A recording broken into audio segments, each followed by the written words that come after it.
Friends, Pandian store அடுத்து என்ன நடக்க போகுதுன்றத இன்னொரு வீடியோவில் ஒரு குட்டி ப்ரெமோவாக பார்க்கலாம் வாங்க.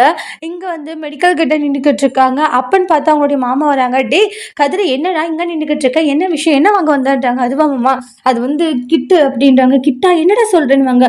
அது வந்து அப்படின்னு சொல்ல வருவாங்க. டே ரச்சு கட்சுவா இருக்கா, என்னடா இந்த விஷயத்த போய் மறைச்சிட்டா அப்படின்ற மாதிரி அவங்களே தப்பாக நினச்சிக்கிறாங்க. மாமா இல்லை மாமா, சொல்ல வரதை கேளுங்க. டே இருடா வரேன் அப்படின்னு சொல்லிட்டு உடனே வீட்டுக்கு கிளம்புறாங்க. ஆனால் என்ன சொல்ல வராங்கன்றது கூட நம்மளுடைய பழனி புரிஞ்சுக்கிறது கிடையாது.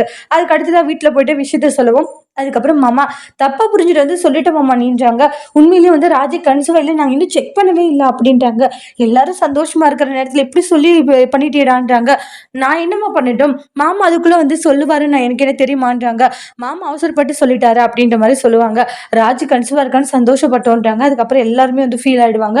ராஜி வந்து உள்ளார கூட்டிட்டு போயிடுவாங்க கதிரை. உடனே வந்து என்னாச்சு ராஜின்றாங்க. எல்லாரும் முன்னாடி வந்து இப்படி சொன்னது எனக்கு ஒரு மாதிரி ஆயிடுச்சுன்றாங்க. பாவம், அவங்க எவ்வளோ ஆசைகளோடு இருந்திருப்பாங்கன்றாங்க. நம்ம இன்னும் செக் பண்ணவே இல்லையா அப்படின்றாங்க. சரி, நம்ம செக் பண்ணி பார்க்கலாம், செக் பண்ணி பார்த்துட்டு என்ன வருதுன்றதை நம்ம சொல்லிக்கலாம் சரியான்றாங்க. அதை விட்டுட்டு செக் பண்ணாமலே இருந்தால் எப்படி ராஜின்றாங்க. எனக்கு ஒரு மாதிரி பயமாகவும் பதட்டமாகவும் இருக்குன்றாங்க. அதெல்லாம் ஒன்றும் இல்லை, நீ முதல்ல செக் பண்ண அப்படின்னு சொல்லிட்டு செக் பண்ணுறாங்க. அதுக்கப்புறமா செக் பண்ண பார்த்தீங்கன்னா ஒரே கோடு வந்திருக்கு. ராஜி ஃபீல் பண்ணுறாங்க. கதிர் ஒரே கோடு தான் வந்திருக்கு, இது மாதிரி நிறைய நெகட்டிவெல்லாம் வருது சரியா, இன்னொரு டைம் செக் பண்ணி வேற ஒரு கிட் வாங்கிட்டு வந்திருக்குன்னு அதெல்லாம் செக் பண்ணுறாங்க. டபுள் கோடு வந்திருக்கும். அதை பார்த்துட்டு பயங்கர ஷாக்கிங்கு. கதிர் டபுள் கோடு வந்திருக்கு அப்படின்றாங்க. ஆமா ராஜி அப்படின்றாங்க. நம்பவே முடியல என்னால, சந்தோஷமா பேசிட்டே இருப்பாங்க ரூம்குள்ள.